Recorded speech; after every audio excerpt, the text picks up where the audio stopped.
I'm Hal Gregersen, the Executive Director of the MIT Leadership Center, and today we're talking with Otto Scharmer, a senior lecturer at the MIT Sloan School of Management and author of Theory U.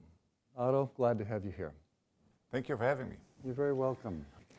You have spent a good part of your lifetime trying to figure out organizations, leaders' roles in organizations, and probably a lot more than that. If you were to distill that down to what's the fundamental message to leaders, what would that be? When you go back to the word root of the word leadership, and it goes back to the Indo-European word root of the English word leadership, says it's the word root life.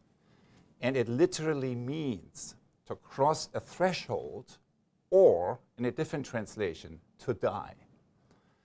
So the essence of leadership, you could say, has to do with stepping into the future, kind of dealing with disruptive change in a way that you find the courage to step from one territory into another one.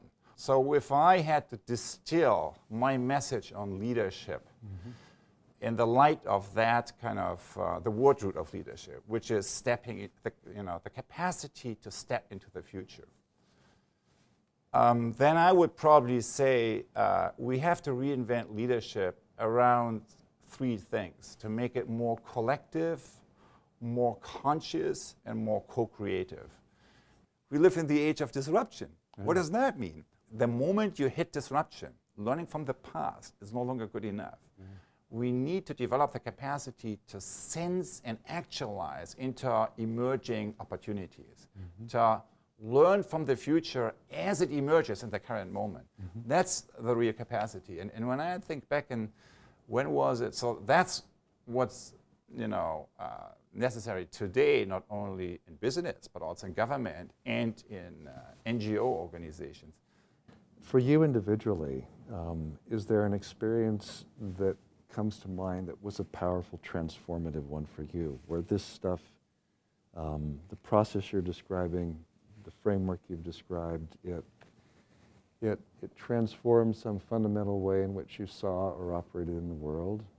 I think I saw it the first time in grassroots movements. So I was, when I grew up in Europe, and so in fact, I was born and raised on kind of one of the first organic farms in Germany, kind of a biodynamic farm.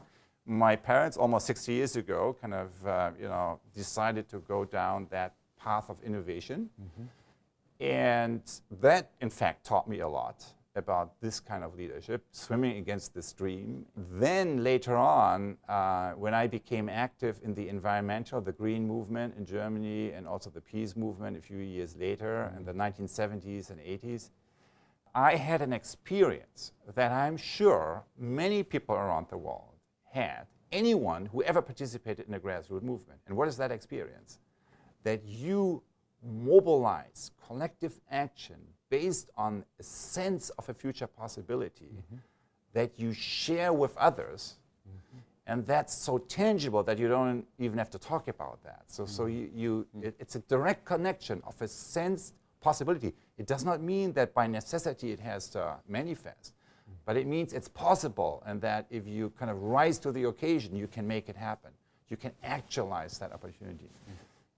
Are there leaders that you see who are doing what you're describing really well? A person who taught me a lot about that is Bill O'Brien, kind of the late CEO of Hanover Insurance. And he claimed, he summarized his own experience on leading transformational change with the sentence where he said, "The success of an intervention depends on the interior condition of the intervener."